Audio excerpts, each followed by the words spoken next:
So, question one is restate the facts in the case and provide the viewer with an overview of the facts. Um, so, Johnny just received his driver's license. Johnny suffers from significant health issues. His parents weren't aware that Johnny had been talking to Bob about the purchase of a car. Johnny does not tell Bob his age, and Bob does not ask. Johnny also does not discuss his health issues when buying the car from Bob. Bob does not ask about his health issues. He tells Johnny that the 2005 Mustang is the finest in the county and only has 25,000 miles on it and has one owner and has never been in an accident. Johnny tells Bob that he plans to use the car to run moonshine. Bob notices Johnny is having trouble understanding the information Bob is sharing about the car, but he doesn't bother to follow up with Johnny to make sure that he does understand.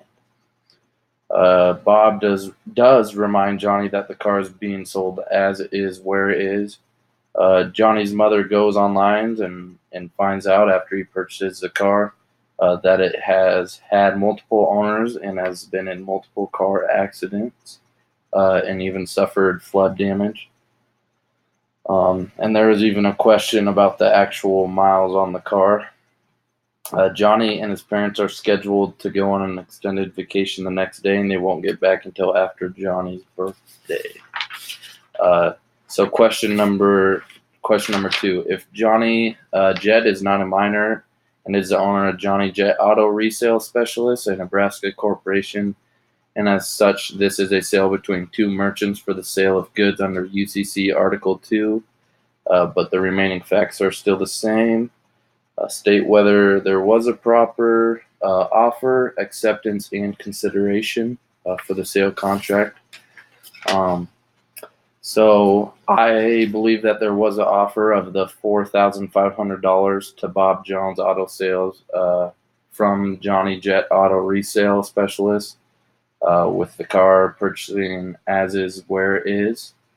So I think that's the offer in return for the car. And then the acceptance, I think there is an acceptance between the two.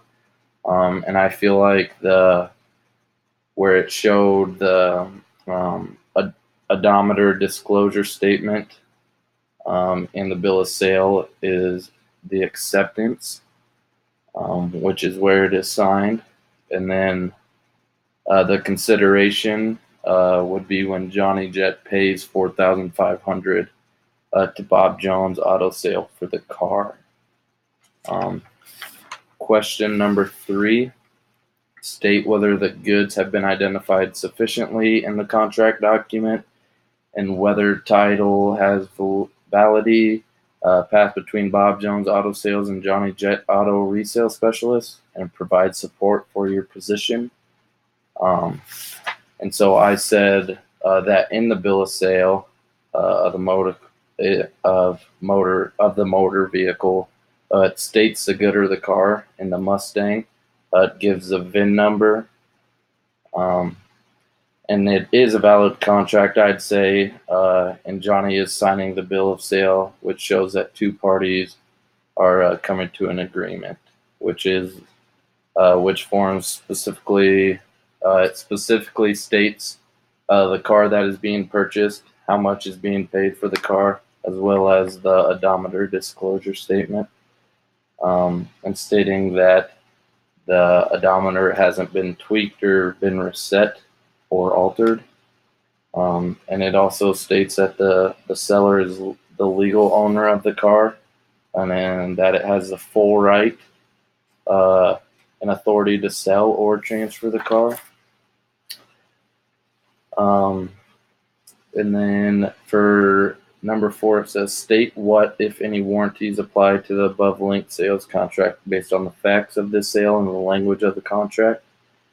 So a warranty is promising or guaranteeing something from a party that the facts are true or reliable.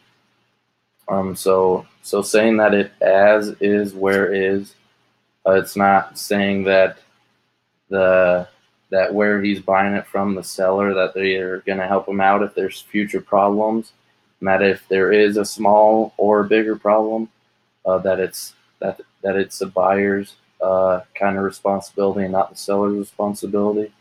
But if I did notice any warranty, it was in one that I noticed was the odometer disclosure statement, which is stating that as far as he knows, that the odometer hasn't been tweaked or hasn't been set back. So that's promising that that's what he knows and that's what he's knowledgeable about.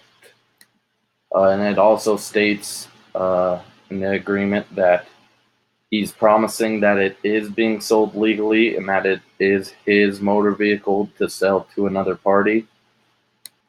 And going back to the promise that the odometer is set where it should be and it hasn't been set back or altered, it even says in little parentheses that failure to complete of providing an inaccurate or untruthful statement may result in fines and or imprisonment, which I think could be a big deal in this case, because he stated that he didn't tweak it or mess with the odometer, and then when his mom figured out, she ended up looking up the car and saw that it had been an accident, and also that there was something wrong with the odometer, that it had been set back.